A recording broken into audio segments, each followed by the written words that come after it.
Hey, it's Kattalestv. I wanted to talk about Wendy Williams because, I covered her several years ago, 2018, 2019.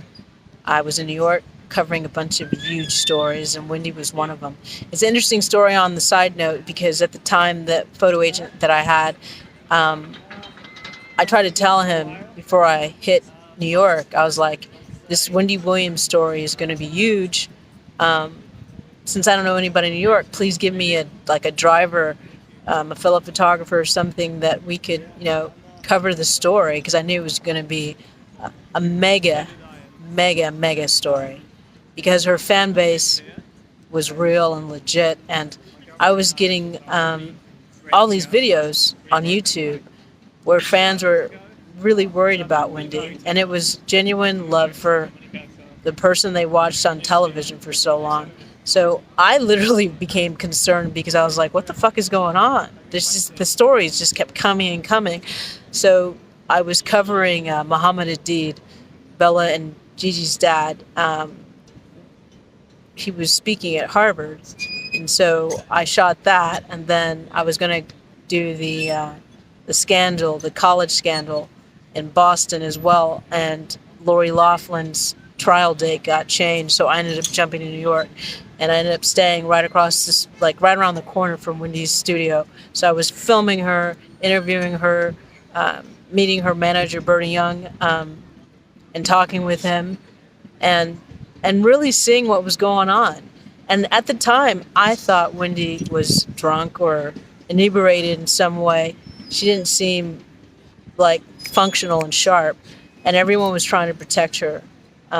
When she got into her SUV, a lot of times she treated her bodyguards very rudely, and she seemed to be under the influence of alcohol, to be honest with you. And I saw that because I was covering the story.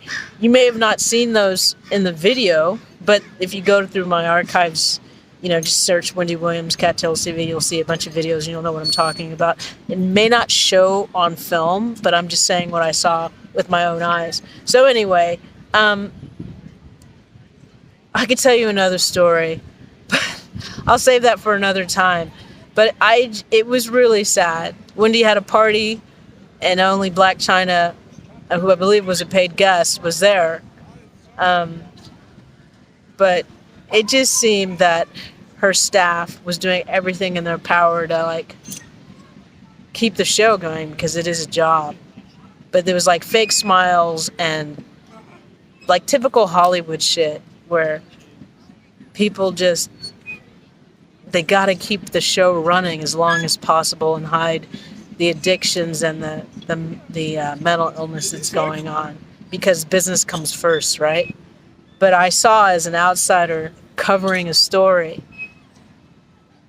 and with my own eyes, I just saw a person that was not well, and might have been not well for a very long time, but because the machine was working and it was making lots of money, the machine kept her on longer than she should have been. So I photographed Wendy and her son too a lot, and her son has his own challenges with substances. So hopefully he's good now, but at the time when I was filming it, it was a big story. I think he just had I don't know, he was addicted to fake weed and had a bad reaction. But you have a whole family that was going through a lot of stuff, heavy stuff, happening at the same time. And if they were covering for Wendy's health issues, they had a bunch of other stresses as well. So I saw a person, in reference to Wendy, a person that was alone a lot, had all that money, but, it's a strange world. You have all that money and you have no real friends. The only people around you are just trying to get you to keep working so they have a paycheck. But nobody can tell you anything because you're a star and you're so high up your own ass that you won't listen to good counsel. And I think it happens to so many people.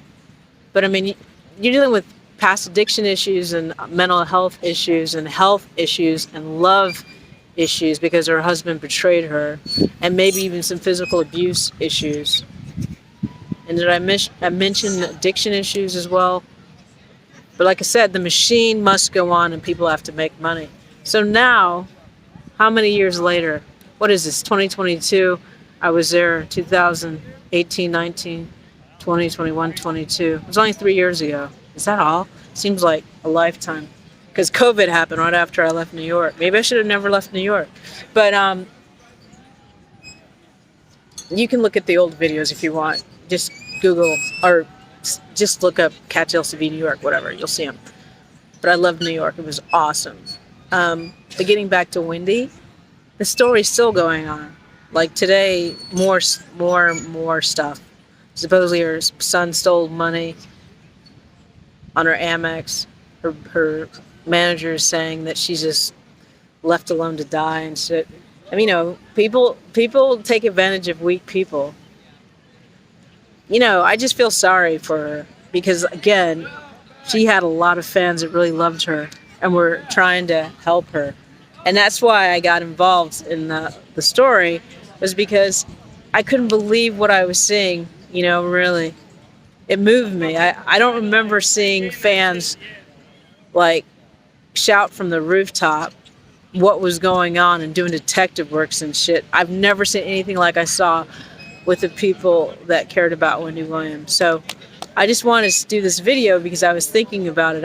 I hadn't said anything about it before, and it just keeps going and going and going. And another thing that gnaws at me was I was right, and that's another reason why I stopped shooting news and entertainment stories like I used to, is because I got tired of not getting respect for knowing when a story was really, really big and not getting supported by the people that were representing my work. I did not get rich covering entertainment news and all the stuff I did for almost 10 years. Trust me. It cost me a lot more than I care to admit, but it was a great experience. But yeah, I don't shoot as much as I did. I only shoot kind of really what I love, and what brings me joy, or if I see something that's just an amazing shot, I'll just take it, but I'm not doing what I used to do. I am actually. I'm into acting. I was an actor before I did the fucking news shit. But I was a writer too. And so sometimes I do things for the experience and to write about it later. But again, getting back to Wendy, I wish the best for her. It just does not look good right now. But I want to give a shout out to all her real fans, because you guys were amazing. I wouldn't have covered that story if it wasn't for you, because the truth and the pain was real. I could feel it, and I was like, what the fuck is going on with Wendy Williams? And I literally knew when I was sitting on that couch in California when I did that video, I was like, if I'm gonna go to Boston and cover that,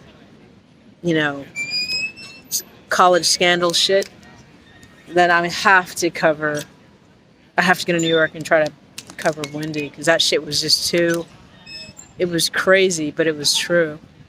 So anyway, I just wanted to share that story. You guys take care. And if you see a friend who's in trouble, speak up. I think that's a noble thing to do. Thanks for watching. This is Kattalestv from beautiful Santa Monica. Bye.